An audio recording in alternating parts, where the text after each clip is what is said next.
job, boys.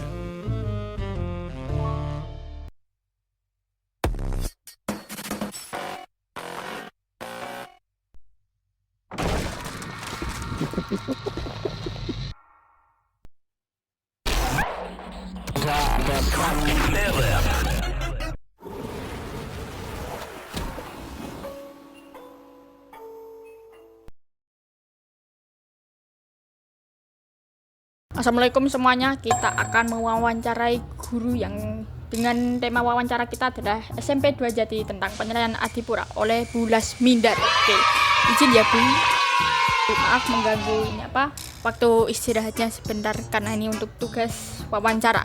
Oke, kita langsung ke bagian 1, pembukaan atau pembahasan masalah. Pertanyaan pertama, kapan penilaian Adipura tahun 2025 dilaksanakan di sekolah kita? Ya, terima kasih.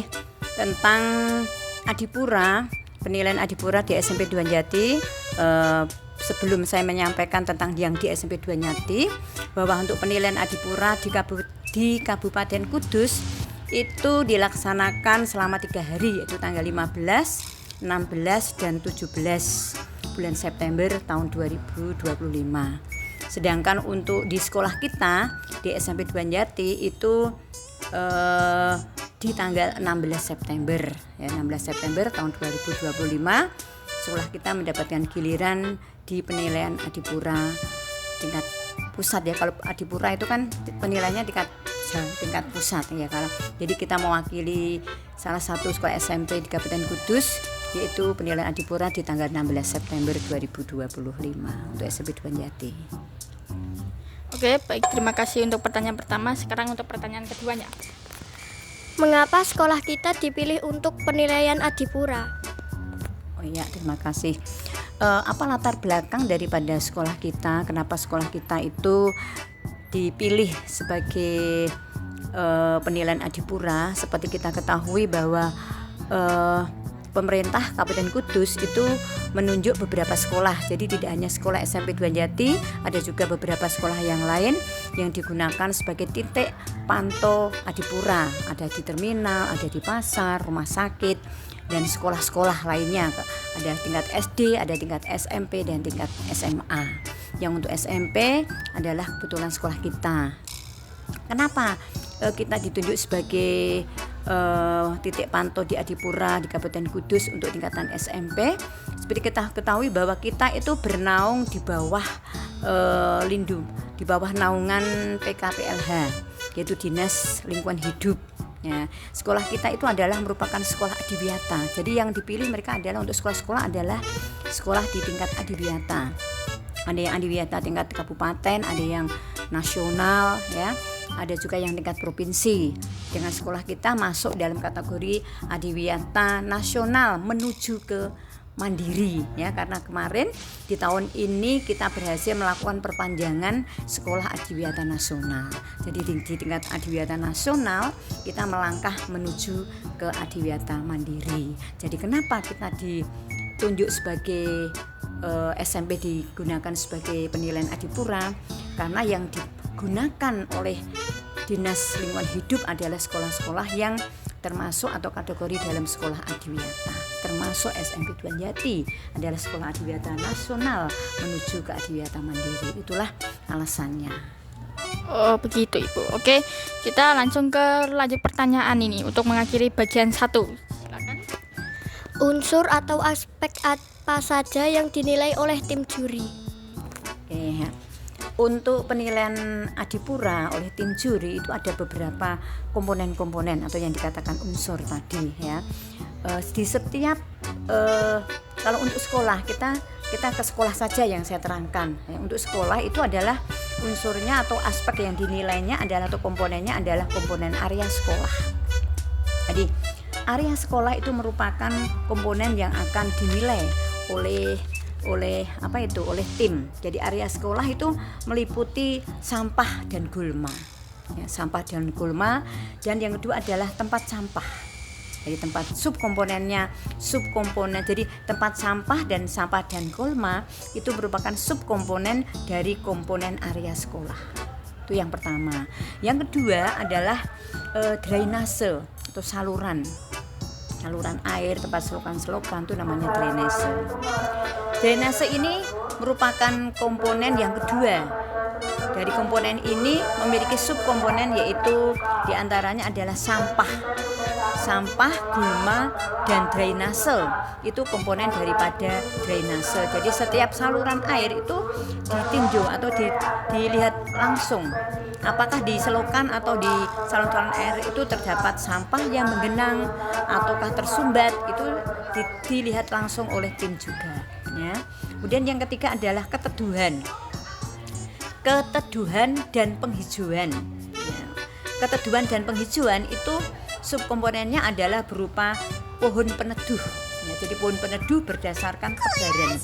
Ya, di sekolah kita itu kan banyak pepohonan, jadi kita sudah memenuhi itu, ya. Kemudian subkomponen berikutnya adalah pohon peneduh berdasarkan fungsi, dan yang subkomponen berikutnya adalah penghijauan, ya. Itu jadi penghijauan, pohon peneduh, dan pohon peneduh berdasarkan tebaran itu merupakan subkomponen dari komponen keteduhan dan penghijauan.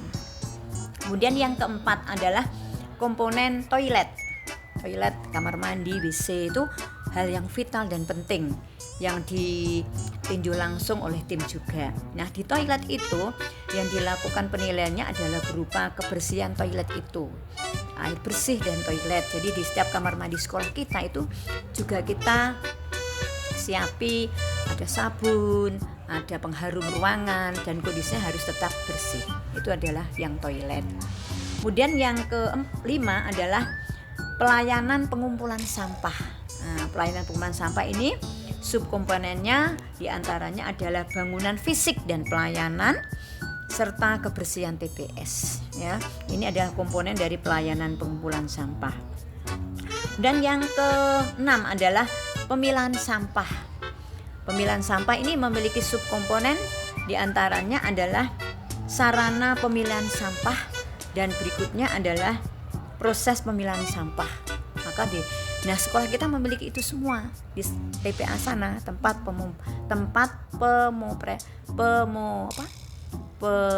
memproses sampah akhir itu TPA sana, ya.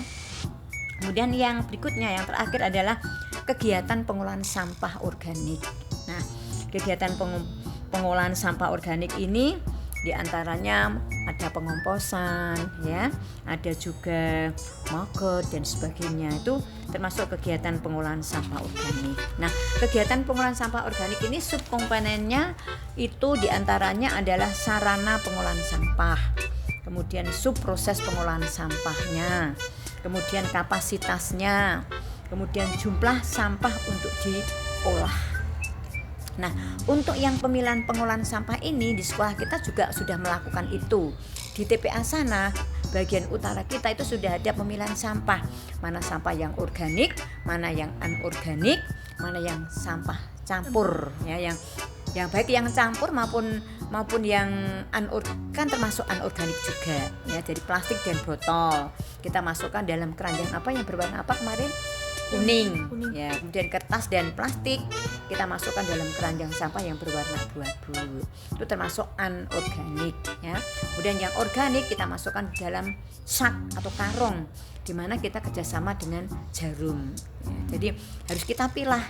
Jadi jarum itu akan mengambil yang sudah terpisah antara organik dan anorganik. Jadi kita sudah melakukan kerjasama dengan itu, baik dengan jarum maupun dengan Dinas Lingkungan Hidup. Nah, itulah beberapa unsur atau komponen di penilaian Adipura. Ya, itu. Oke, terima kasih untuk jawabannya. Kita telah mengakhiri bagian pertama atau pembukaan atau pembahasan masalah. Sekarang kita akan lanjut ke bagian 2, isi atau pemulaian masalahnya. Oke, kita mulai dari pertanyaan pertama. Pertanyaan pertama, ketika tim juri melakukan penilaian, tempat atau area mana saja yang dinilai? Oh ya, untuk tempat-tempat yang dinilai itu semua tadi yang menjadi penilaian tadi yang saya sampaikan tadi dari beberapa komponen tadi semuanya dinilai, dicek, baik itu dari area sekolah maupun dari drainase sendiri, dari tempat pembuangan sampah sana, termasuk pemilihan sampah. Dengan kalau keteduhan dan penghijauan itu kan mereka berkeliling lingkungan sekolah kita, di area sekolah kita itu termasuk keteduhan dan dan penghijauan. Terutama yang paling vital itu adalah bagian toilet. Kamar mandi itu lebih vital. Kamar mandi, drainase itu juga dicek langsung, dan tempat pemilihan sampah itu. Tempat pemilihan sampah itu apa yang kita lakukan di sana itu kita dicek langsung di sana, dilihat prosesnya. Misalkan kalau kita membuat pupuk, bagaimana prosesnya, bagaimana apa yang dihasilkan, dan hasilnya itu dikemanakan. Itu kemarin ditanyakan seperti itu ya. Terus pemilihan sampah itu dari beberapa tempat sampah kita sudah menyediakan, ada yang berwarna abu-abu, kuning, dan tarung. Itu apakah betul-betul mereka kita lakukan dengan baik, itu juga kemarin juga ditanyakan ya. Itu, dan di bagian yang kita memiliki kreativitas ya, kita memiliki keunggulan. Sebetulnya keunggulannya diantaranya kita memiliki yang kita tanami dengan kangkung-kangkung itu loh, namanya hidroponik sama yang satunya yang penyiraman otomatis. Nah, itu kreativitas kita. Dan juga barang-barang bekas kita gunakan untuk tempat sampah, kita untuk buat vas bunga, itu juga mereka menanyakan itu juga. Kemarin juga dilihat terutama kreativitas kita kemarin. Karena kita menuju sekolah adiwiyata mandiri. Apa toh yang kita lakukan untuk adiwiyata mandiri itu? Nah, itu juga terkait adipura kemarin seperti itu. Terima kasih Bu. Lanjut ke pertanyaan selanjutnya, apakah ada masalah yang ditemukan oleh tim juri? Ya, saya kira untuk masalah itu sepanjang kemarin ada tim penilai tidak ada. Kami belum menerima apakah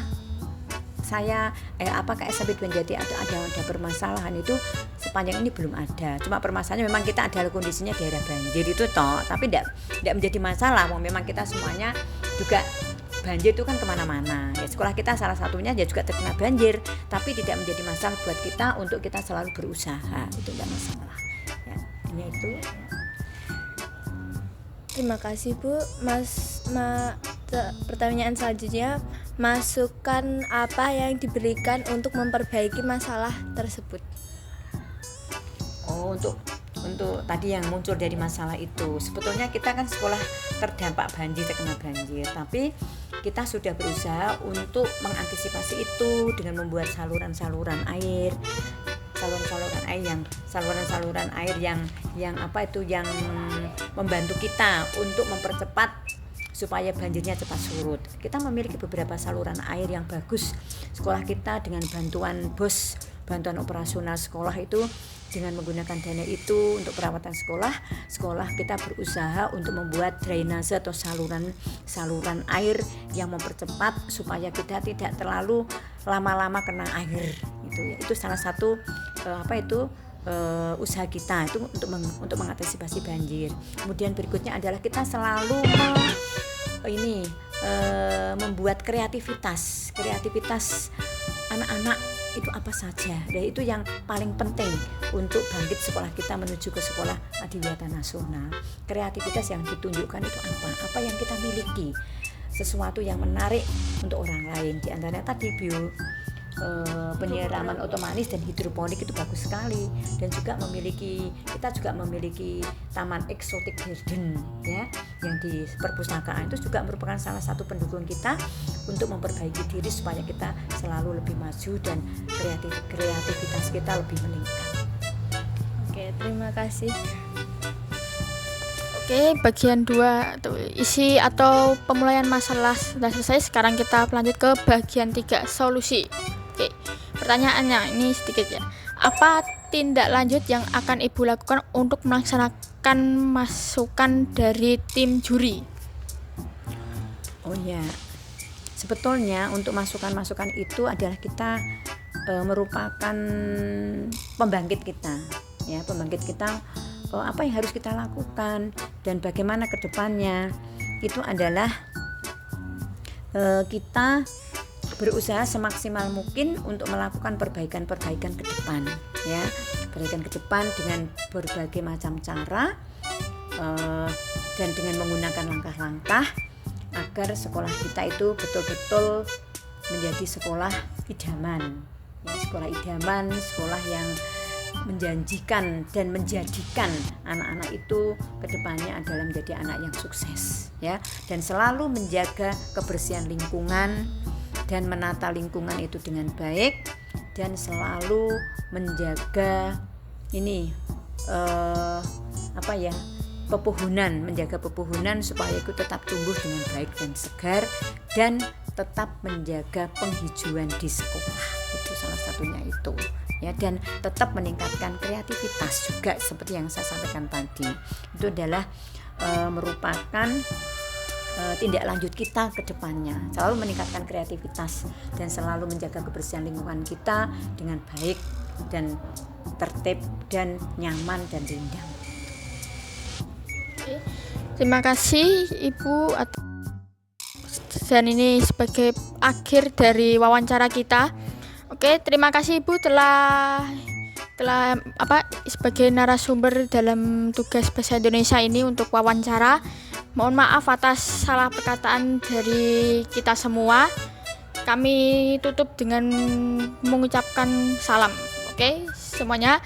Wassalamualaikum warahmatullahi wabarakatuh. Waalaikumsalam warahmatullahi wabarakatuh. Terima kasih.